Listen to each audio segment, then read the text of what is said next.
There was a young man named Arman.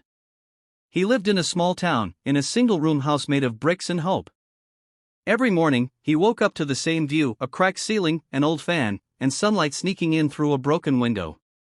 Arman wasn't lazy. He had dreams, big dreams. He wanted to move to the city, start a business, and give his mother the life she always deserved. But dreams don't grow on their own, they need action. And action was the one thing Arman always delayed. He kept saying, "I'll start tomorrow. Maybe next month. I'm not ready yet." Days became months. And months quietly turned into years. One evening, Arman sat outside his small house, staring at kids running barefoot in the street.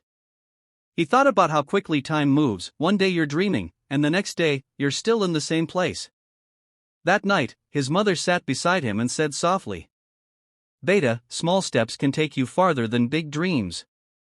Those words hit him deeply. He didn't reply, but something inside him shifted. Maybe, he thought, he didn't need to change his whole life at once, maybe he just needed to start. The next morning, before sunrise, Arman did something different. He didn't plan his entire future, he just woke up early. He cleaned his room. He made tea for his mother. And he wrote one line in his old notebook. "Today, I begin, no matter how small." That one line became his habit.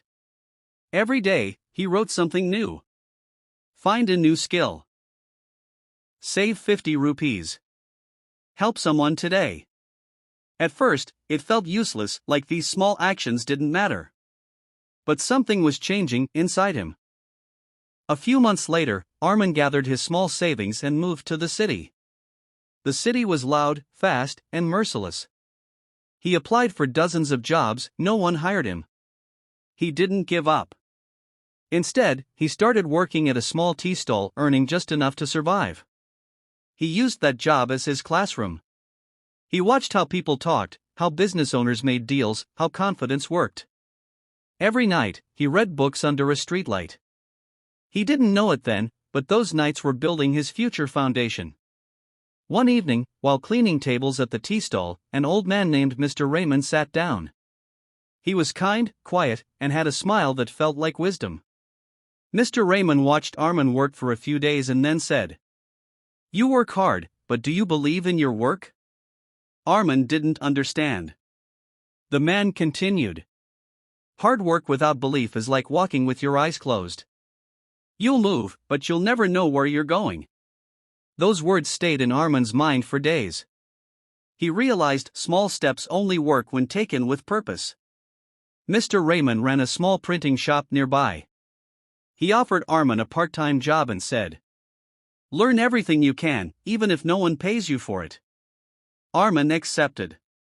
He learned design, printing, customer service, and even how to talk with confidence. He made mistakes, many times. But he never stopped showing up.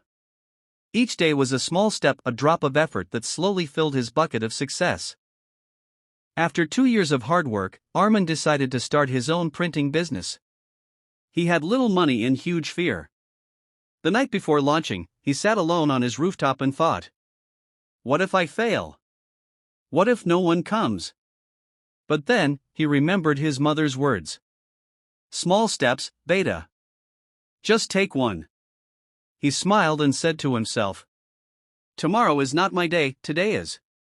The next day, he opened a small stall, a wooden table, a printer, and a hand-painted sign. Arman Prints, made with effort. Hours passed. No one came. He felt the sting of doubt again.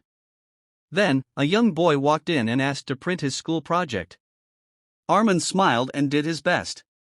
That one small customer led to 10 more. And 10 became 100. Months later, Mr. Raymond visited Arman's shop. It had grown, a bigger space, new machines, and a small team. He looked around proudly and said, "So, how did you do it, Arman?" Arman smiled and replied, "One small step at a time." Years passed. Arman's business became one of the most trusted in the area. He hired others who once struggled like him. Whenever a new worker came in and said, "Sir, I don't know where to start." Arman would smile and say, "Start small. That's where all big things begin." One evening, as the sun set behind his shop, Arman looked at his reflection in the glass window. He saw a man who wasn't perfect, but who never stopped moving forward.